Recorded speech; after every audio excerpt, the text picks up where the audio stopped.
చెప్పనన్ని అసత్యాలు, ఎన్నడూ చెప్పనన్ని దారుణమైన అబద్ధాలు స్వయంగా ముఖ్యమంత్రి నోటెంబడే రావడం అనేది నిజంగా బాధాకరం. కాకపోతే ఒకటి మాత్రం ఇవాళ తేటతెల్లమైపోయింది. ముఖ్యమంత్రి రేవంత్ రెడ్డి ఈరోజు ఒక కన్ఫెషన్ స్టేట్మెంట్ ఇచ్చిండు. ఒక కన్ఫెషన్ స్టేట్మెంట్ ఇచ్చి అప్రూవర్ అయిపోయిండు. ఏమని? నా వల్ల కాదు ప్రభుత్వాన్ని నడపడం, నేను ఇచ్చిన హామీలన్నీ తెలివితక్కువతనంతో ఇచ్చినా, నాకు తెలియదు 6 గ్యారెంటీల అమలు సంగతి కానీ, రుణమాఫీ సంగతి కానీ, మిగతా విషయాలు కానీ ఏదో తెలియకుండా కేవలం ఓట్ల కోసం మాత్రమే నేను హామీలు ఇచ్చినా, అప్పుడు బుకాయింపు మాటలు చెప్పినా, కానీ తంతె గారెల బుట్టలో పడ్డట్టు అనుకోకుండా వచ్చి అడ్డిమారి గుడ్డి దెబ్బలక ముఖ్యమంత్రి అయినా. ఇప్పుడు ముఖ్యమంత్రి అయినాక నాకు నడపస్తలేదు, నాకు వ్యవహారం తెలుస్తలేదు అనే కన్ఫెషన్ స్టేట్మెంట్ మాత్రం ఇవాళ రేవంత్ రెడ్డి గారి అక్కసుతో కూడిన మాటల్లో స్పష్టంగా బయటపడ్డది. ఆయన చెప్తున్నాడు, మేము అడిగినాం, స్ట్రైట్గా అడిగినాం, 49,500 కోట్ల రూపాయలు అన్నారు కదా స్టేట్ లెవెల్ బ్యాంకర్స్ కమిటీ మీటింగ్లో రుణమాఫీ, మరి 49,500 40,000 ఎట్లయింది ముఖ్యమంత్రి గారు? నువ్వే చెప్పినావు 40,000 కోట్ల రూపాయలు ఏముందయ్యా, ఒక సంవత్సరం కడుపు కట్టుకుంటే చేసేస్తారు రుణమాఫీ అన్నావు, ఎందుకు చేయలేదని అడిగినాం. సమాధానం లేదు. 49,500 40,000 ఎట్లయింది? 40,000 మళ్ళీ క్యాబినెట్ కాడికి వచ్చే వరకు 31 ఎట్లయింది? 31,000 కోట్లు మళ్ళీ శాసనసభలో బడ్జెట్ ప్రవేశపెట్టే టైంకు 26,000 కోట్లు ఎట్లయింది? ఇవాళ ఆఖరికి 20,000 కోట్లు ఇచ్చి చేతులు దులుపుకొని సిగ్గు లేకుండా 100% రుణమాఫీ అయిందని చెప్తున్నావు, సిగ్గులేదా అని అడిగినాం. దానికి కూడా కన్ఫెషన్ స్టేట్మెంట్ ఏంటంటే, గతంలో ఇది ఉండే, అల్లం ఉండే, బెల్లం ఉండే, అది ఇది అనేదో తిమ్మిని తిమ్మిని చేసి మసిపూసి మారేడుకాయ చేసి రాష్ట్ర వ్యాప్తంగా చూస్తున్న రైతులందరికీ మాత్రం స్పష్టంగా అర్థమైంది ఈ ముఖ్యమంత్రి యొక్క డొల్ల నీతి, డొల్ల మాటలు. రైతు రుణమాఫీ విషయంలో వీళ్ళు చేసిన ప్రచారం అంతా కూడా ఉత్తదే అని చెప్పి ఇలా వాళ్ళ ఎమ్మెల్యేలే తేల్చేసారు. పాపం వాళ్ళ ఎమ్మెల్యేలకు ఏదో ట్రైనింగ్ ఇచ్చారట మొన్న 2 రోజులు. పాపం అబద్ధాలు చెప్పే ట్రైనింగ్ మాత్రం చక్కగా ఇచ్చినట్లేరు. అందుకే ఒక ఎమ్మెల్యేలేసేమో మా దగ్గర 70% అయిపోయింది అన్నాడు, ఇంకొక ఎమ్మెల్యేనేమో 70% కాకపోతే నేను అర్జెంటుగా రాజీనామా చేస్తాను ఎగురుతున్నాడు. వాస్తవం ఏంటంటే ముఖ్యమంత్రి ఏమో 100% అంటున్నాడు, ఎమ్మెల్యేలు పాపం సగమే నిజం చెప్తున్నారు, 70% అని చెప్తున్నారు. కానీ ఏ గ్రామంలో కూడా ఈరోజు వాస్తవం ఏంటి అంటే 25-30% మించి ఎక్కడ రుణమాఫీ జరగలేదు. ఇది వాస్తవం. అందుకే నేను సవాల్ చేసిన, నీ సొంత ఊరు కొండారెడ్డి పల్లె పోదామా, నీ సొంత నియోజకవర్గం కొడంగల్ పోదామా, రుణమాఫీ కాలేదు, ఇది అక్షర సత్యం. ఎస్ఎల్బీసీలో 49,500 కోట్ల రూపాయలు అని అక్కడ చెప్పి ఇవాళ 20,000 కోట్లు అని చెప్పి బయట చెప్పి డిపాజిట్ చేసింది మాత్రం ఇప్పటికీ 12-13 వేల కోట్ల రూపాయలు కూడా రైతుల ఖాతాల్లో పడలేదు. ఇది వాస్తవం అని మేము ఇవాళ శాసనసభ వేదికగా రుజువు చేయగలిగినాం. దాంతో ముఖ్యమంత్రి తట్టుకోలేకపోయింది. రుణమాఫీ విషయంలో వాళ్ళ బండారం బయటపడే వరకు బాధ అయింది. నువ్వు రైతు భరోసా ఎగ్గొట్టినావు. ఆ రోజు ఇదే ముఖ్యమంత్రి అన్నాడు, ఎవడయా అవులగాడు, ఎవడయా దివానగాడు, రైతు బంధు బంద్ అవుతుందని చెప్పిన అవులగాడెవడు, దివానగాడెవడు అని నోరు బారేసుకున్నాడు ముఖ్యమంత్రి రేవంత్ రెడ్డి. ఆనాడు కాంగ్రెస్ పార్టీ ఎంపీగా, పిసిసి అధ్యక్షుడిగా. ఇవాళ నేను అడిగిన సూటిగా, మరి ఇవాళ వానాకాలం రైతు బంధు ఎగ్గొట్టిన అవులగాడెవడు, వానాకాలం రైతు బంధు ఎగ్గొట్టిన దివానగాడెవడు చెప్పాలి వ్యవసాయ మంత్రి గారు అని చెప్తే ఏం చేయాలనో తెలియక ఇవాళ నోటికొచ్చిన కారు కూతలు, అక్కసుతో కూడిన మాటలు. వాస్తవం ఏంది? ఈరోజు రైతు భరోసా విషయంలో ఈ ప్రభుత్వం చిత్తశుద్ధి లేదు కాబట్టే, మొదలు నిజంగానే చిత్తశుద్ధి ఉంటే, రేవంత్ రెడ్డి చెప్పిన మాటల్లో నిజాయితీ ఉంటే, ఆయన ఏమన్నాడు ఎలక్షన్ ముందు, డిసెంబర్ 3 ముందు తీసుకుంటే ఎకరానికి 5,000, 3 తర్వాత తీసుకుంటే ఎకరానికి 7,500 రూపాయలు నేను ఇస్తా అని చెప్పిండు. డిసెంబర్ 9 నాడు రుణమాఫీ చేస్తా అని చెప్పిండు. ఇప్పటిదాకా తీసుకొని రైతులుంటే ఉరుక్కుంటూ పోయి తెచ్చుకోండి, రుణమాఫీ నేను చేస్తా అని చెప్పిండు. ఇవాళ రాష్ట్ర రైతాంగం తరపున అడుగుతా ఉన్నాం బీఆర్ఎస్ పార్టీగా, ఏమైనాయి నీ మాటలు? ఉరుక్కుంటూ బొమ్మని చెప్పినావు, రైతులు ఉరుక్కుంటూ పోయినారు, 2 లక్షలు 3 లక్షలు లోన్లు తెచ్చుకున్నారు. తెచ్చుకున్న తర్వాత ఇవాళ వాళ్లకు మోసం చేస్తూ నీ మాయ మాటలతో బుకాయించి ఇవాళ 25% మాత్రమే రుణమాఫీ చేసి 100% అయిందని చెప్పి 550 కోట్ల రూపాయలతోని పత్రికలలో ప్రకటనలు మాత్రం ఇచ్చుకున్నావు. ఈ మాట మేము అడిగే వరకు ఉక్రోషం వచ్చింది ముఖ్యమంత్రి గారికి. నువ్వు రైతు బంధు ఎగ్గొట్టినవా లేదా అని అడిగే వరకు ఉక్రోషం వచ్చింది. నువ్వు రుణమాఫీ చేయని మాట వాస్తవం కాదా అంటే ఉక్రోషం వచ్చింది, తట్టుకోలేక పచ్చి అబద్ధాలు చెప్తా ఉన్నాడు. ఏమంటున్నాడు ఇవాళ ముఖ్యమంత్రి గారు?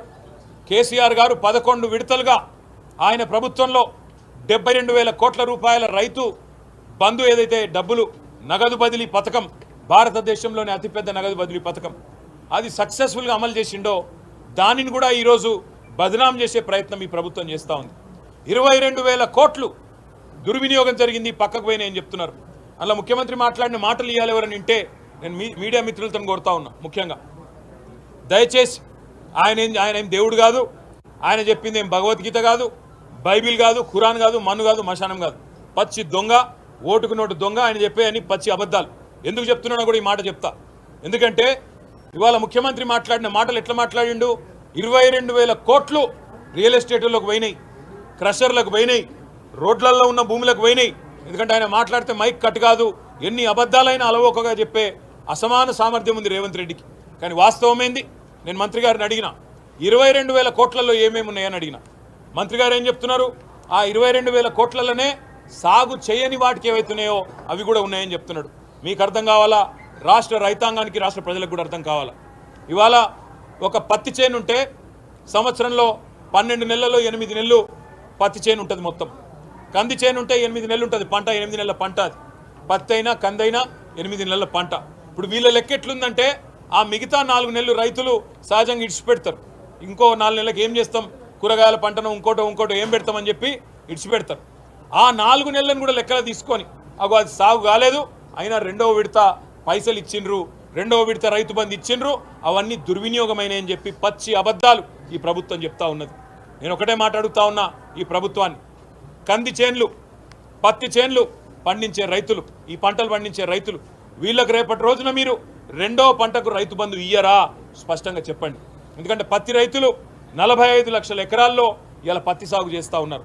మరి వారికి 2వ పంటకి మీకు రైతు బంధు ఇచ్చే ఉద్దేశం లేనట్టుంది. కాబట్టే ఆ 2వ పంటకు సంబంధించిన మొత్తాన్ని కూడా ఈ 22,000 కోట్లకు నూకి ఇవాళ ఇష్టం వచ్చినట్టు తప్పుడు ప్రచారం చేస్తూ ఉన్నారు. నేను అడిగిన ప్రభుత్వాన్ని, మంత్రి గారిని, మీరు ఆ లిస్ట్ ఇవ్వండి. క్రషర్లు అంటున్నారు, భూములల్లో రోడ్లలో పోయిన భూములు అంటున్నారు, ఆ లిస్ట్ ఇవ్వండి.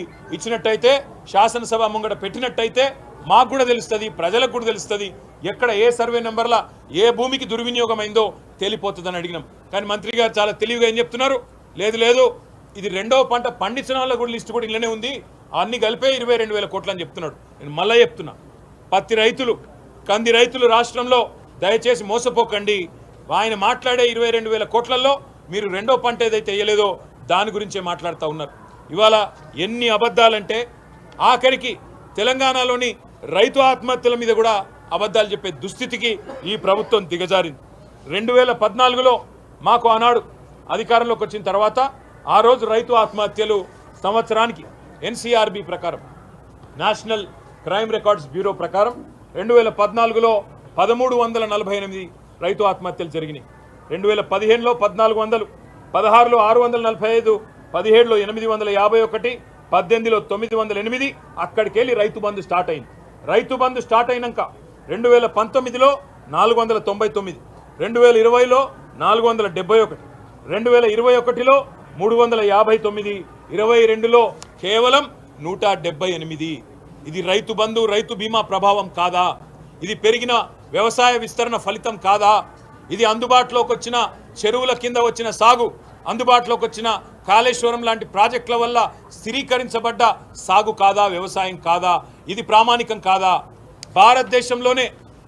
భారతదేశంలోనే హైయెస్ట్ పర్సెంటేజ్ ఆఫ్ రిడక్షన్ 11.1% ఉండే మేము అధికారంలోకి వచ్చినాడు రైతు ఆత్మహత్యల్లో తెలంగాణ యొక్క భాగస్వామ్యం. దాన్ని 1.57% తగ్గిస్తే దాన్ని కూడా చిన్నగా చేసి చూపే ఒక చిల్లర ప్రయత్నం ఈరోజు రేవంత్ రెడ్డి చేసిండు. దాంతోపాటు ఇంకా నికృష్టపు మాటలు. తెలంగాణ ఏదో వీళ్ళు మాకు అప్పచెప్పినాడే సర్ప్లస్గా ఇచ్చినామని చెప్తున్నాడు. రేవంత్ రెడ్డికి చరిత్ర తెలియదు, ఆయనకు వర్తమానము తెలియదు, లెక్కలు అంతకంటే తెలియదు. తెలంగాణ ఆంధ్రాతో కలిసినాడే 1956లోనే సర్ప్లస్ స్టేట్. తెలంగాణ 1968లో కూడా సర్ప్లస్ స్టేట్. తెలంగాణ ఉద్యమం మొదటిసారి ప్రారంభమైనప్పుడు 2001లో కూడా 2వ దశ ఉద్యమం ప్రారంభమైనప్పుడు అప్పుడు కూడా సర్ప్లస్ స్టేటే. 2014లో తెలంగాణ వచ్చినాడు కూడా సర్ప్లస్ స్టేటే. కొత్తగా నీ కాంగ్రెస్ పార్టీ పీకిందేమి లేదు, ఇచ్చిందేమీ లేదు, మీ ప్రభుత్వాలు ఏదో ఊడబడిచింది కూడా ఏమీ లేదు. ఇంకా సిగ్గుమాలిన మాట, ఒక సంవత్సరంలో మేమేదో 20,000 కోట్లు ఇచ్చినామన్నాడు. ఆ 20,000 కోట్లు కూడా రుణమాఫీకి ఇయ్యలే. కేవలం ఇచ్చింది లెక్క కడితే 12,000 కోట్లు దాటదు. కానీ అదే మా ప్రభుత్వం గత 10 సంవత్సరాలుగా ఒకవైపు 28,000 కోట్ల రుణమాఫీ 2 దఫాలుగా, మరొక వైపు 73,000 కోట్ల రైతు బంధు, రెండు కలిపితే డైరెక్ట్గా రైతుల ఖాతాల్లో పడ్డ పైసలు లెక్క పెడితే 1,00,000 కోట్లు దాటింది. 10 ఏళ్లలో 1,00,000 కోట్లు దాటింది. వాళ్ళ రైతు బంధు భారతదేశానికి ఆదర్శమైంది. పిఎం కిసాన్గా పేరు మారింది. కాలియా ఒడిస్సాలో, కృషి బంధు బెంగాల్లో, ఇంకా చాలా రాష్ట్రాల్లో. మేము ఇవాళ ప్రభుత్వాన్ని ఒకటే అడుగుతున్నాం, రాష్ట్ర రైతాంగానికి కూడా విజ్ఞప్తి చేస్తున్నాం. వీళ్ళు ఈ సబ్ కమిటీ వేసిందే టైంపాస్. సబ్ కమిటీ వేసిందే రైతు బంధు ఎగ్గొట్టేందుకు, రైతు భరోసాలో కోత పెట్టేందుకు. నేను అడిగిన ఇయ్యాల ఉద్యోగస్తులకు నేను రైతు బంధు అని ఎలక్షన్ ముందే చెప్పలే. ఉద్యోగస్తులు వాళ్ళ తల్లిదండ్రి వ్యవసాయదారులు అయితే ఆ ఉద్యోగస్తుడు వ్యవసాయ కుటుంబం నుంచి వస్తే సాయంత్రం పూట ఉద్యోగం అయిన తర్వాత పోయి వ్యవసాయం చేయడా? మరి ఆయనకు భూమితో ఉన్న కనెక్షన్ ఎందుకు కట్ చేస్తున్నావు? ఆయనను రైతుకు ఎందుకు గుర్తిస్తలేవని అడిగినా సమాధానం చెప్పలేదు. అదేవిధంగా పాన్ కార్డు కింద పెడితే ఇవాళ దాదాపు 1,30,00,000 పాన్ కార్డులు ఉన్నాయి తెలంగాణలో. మరి వాళ్ళందరికీ కట్ అంటే ఇక మిగిలేది ఎవడు ఆలోచించమని కోరిన. ఐటీ అంటున్నావు, ఇవాళ పాపం ఇన్కమ్ ట్యాక్స్ కట్టేటోళ్ళల్లా రైతు బిడ్డలైన ఐటీ ఉద్యోగులు ఉన్నారు, జర్నలిస్టులు ఉన్నారు. మరి రేపటి రోజున ఐటీ కట్టేటోళ్ళందరికీ తీసేస్తా రైతు బంధు అంటే ఎవడు మిగులుతాడు? అందుకే నేను అడిగినా దానికి సమాధానం లేదు. ఎటు పెట్టి వీళ్ళ సిద్ధాంతం ఒకటే, ఎలక్షన్లకు ముందేమో అందరికీ అన్ని, ఇప్పుడు ఎలక్షన్లు అయిపోయినాయి కదా కొందరికే కొన్ని, అట్లా కటింగులు పెట్టి ఏదో రకంగా తప్పించుకోవాలన్న ఎజెండా తప్ప వీళ్లకు చిత్తశుద్ధి మాత్రం లేదు. ఇవాళ మేము అడిగినాం, ఆత్మహత్యల విషయంలో తప్పుడు మాటలు చెప్పినారు. అదేవిధంగా మన వానాకాలం రైతు బంధు ఎగ్గొట్టిండ్రు. ఎంత సిగ్గుమాలిన ప్రభుత్వం అంటే 700 కోట్లు బోనస్ ఇచ్చినాం అంటున్నారు. ఆ బోనస్ కూడా బోగస్ అని మేము చూపెట్టాం. ఈరోజు మేనిఫెస్టోలో పెట్టిందేమో దొడ్డువడ్లకు, ఇక్కడ చెప్తుందేమో సన్నాలకు అని చెప్పి సన్నాయి నొక్కులు నొక్కుతూ ఉన్నారు. అదేవిధంగా ఇలా మేము అడిగినాం, మీరు వానాకాలం రైతు బంధు ఎగ్గొట్టిండ్రు, మీరు అదేవిధంగా రైతు భరోసా అని పేరు మార్చిండ్రు తప్ప పైసలు మాత్రం పెరగలేదు. ఉన్నదే రైతు బంధును పేరు మార్చి కేవలం మార్పు అంటే ప్రజలు కోరుకున్నది, రైతులు కోరుకున్నది పేరు మార్పిడి కాదు. రైతులు కోరుకున్నది, ప్రజలు కోరుకున్నది గుణాత్మకమైన మార్పు. మాకు ఇంకిన్ని ఎక్కువ పైసలు రావాలి, ఎక్కువ పెట్టుబడి సాయం కావాలనే ఆలోచన చేసిండ్రు. అందుకే ప్రభుత్వాన్ని అడిగినాం, వానాకాలం ఎగ్గొట్టిండ్రు, మళ్ళొక్కసారి ఎగ్గొట్టే ప్రయత్నం చేయకండి, పెంచిన రైతు భరోసా ఇవ్వండి అని అడిగినాం. దాంతోపాటు మేము ఈరోజు వారికి ఇంకో 2-3 విషయాలు చెప్పాం. మేము ఈ ప్రభుత్వాన్ని నమ్మడం లేదు, వాళ్ళు చెప్పే కాకి లెక్కలు కూడా మేము నమ్మడం లేదు. 22,000 కోట్ల రూపాయలు దారి మళ్ళినాయి, దుర్వినియోగం జరిగిందని చెప్పి ఆయన చెప్తా ఉన్నాడు ఇవాళ రేవంత్ రెడ్డి. ఆయన మాటలు నేను కాదు కదా, రాష్ట్రంలో ఎవరు నమ్మతలేడు ఇవాళ. ఎందుకంటే పచ్చి అబద్ధాలకు ఆలంబనగా చేసుకుని బతికే వ్యక్తి. అందుకే చేసిన అరకొర రుణమాఫీని ఇవాళ ఏదో డబ్బా కొట్టుకుని నేను ఎవరు చేయని చేసినా అని చెప్పుకున్నాడు. కానీ ఇవాళ మొత్తానికి పూర్తి స్థాయిలో ఆనాడు కేసీఆర్ గారు చెప్పినట్టుగానే రైతు బంధుకు రామ్ అవుతుంది, నేను ముందే చెప్తున్నా కాంగ్రెస్ పార్టీ కోటేస్తా అని చెప్పి కేసీఆర్ గారు ఏదైతే చెప్పిండో ఇలా అది వాస్తవమైంది. 12 నెలలు రైతు బంధు ఎండబెట్టి 12 రోజుల్లో ఇచ్చినామని చెప్పి చెప్పుకునే ఒక సిగ్గుమాలిన ప్రయత్నం చేస్తున్నారు. సన్నాలకు 700 కోట్ల బోనస్ ఇచ్చినామని చెప్తున్నారు.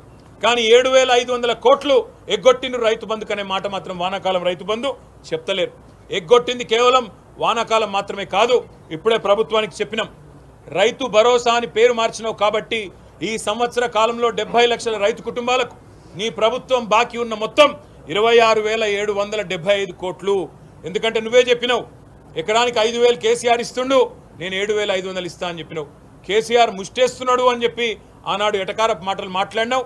అందుకే ఇవాళ అడుగుతా ఉన్నాం, నీ ప్రభుత్వం రాష్ట్రంలోని రైతులందరికీ కేవలం రైతు భరోసా విషయంలోనే 26,775 కోట్లు బాకీ ఉన్నారు. అదేవిధంగా మీరు ఈరోజు ఏదైతే అరకొర రుణమాఫీ చేసినా అని చెప్తున్నారో అందులో కూడా మరొక 20,000 కోట్లు రుణమాఫీ కూడా బాకీ ఉన్నది. దాంతోపాటు ఇంకొక మాట కూడా నేను మీకు చెప్పాలి. ఇవాళ ఎంత అన్యాయం అంటే ఈ ప్రభుత్వం మాటలు మేము నమ్మమనే మాట ఊరికే అనట్లేదు. నేను 22,000 కోట్లు ఏదో దారి మళ్ళినాయి, ఏదో తప్పు జరిగింది అని ఒక వాతావరణం కల్పించి రేపు పత్రికల్లో దాన్నే తాటికాయంత అక్షరాలతోని వచ్చేటట్టు మీడియా మేనేజ్మెంట్ చేసి, హెడ్లైన్ మేనేజ్మెంట్ చేసి, మరి రైతు బంధు డబ్బులన్నీ ఖరాబ్ అవుతున్నాయి కదా, ఇన్ని రోజులు కేసీఆర్ ఖరాబ్ చేసిండు కదా అనే ఒక అభిప్రాయాన్ని కలిగే విధంగా చేసి కటింగు పెట్టే ఆలోచనలో భాగంగా ఈ కార్యక్రమం అంతా జరుగుతున్నది.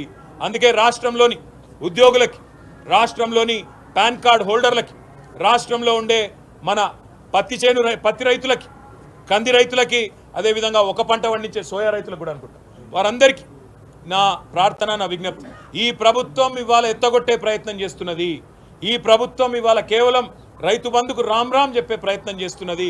మనం ఖచ్చితంగా అవసరమైతే అందరం కూడా ఈ ప్రభుత్వం మీద ఎక్కడికక్కడ మీ గౌరవ ఎమ్మెల్యేలు ఉంటే వారిని, ఎమ్మెల్సీలు ఉంటే వారిని, మీ స్థానిక ప్రజాప్రతినిధుల్ని రేపు స్థానిక సంస్థల ఎన్నికల్లో కూడా నిలదీయండి, అడగండి. సంక్రాంతి తర్వాత అంటున్నారు, ఇప్పుడు మరి ఏ సంక్రాంతో చెప్తలేరు. అది 24 సంక్రాంతి, 25 సంక్రాంతి, ఎందుకంటే రుణమాఫీ కూడా గిట్లే చెప్పారు.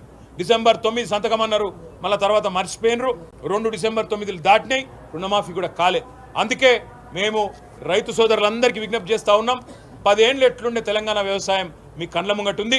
గత సంవత్సరంగా ఎంత క్షోభ పెడుతున్నది కాంగ్రెస్ ప్రభుత్వం మీ కండ్ల ముందుంది.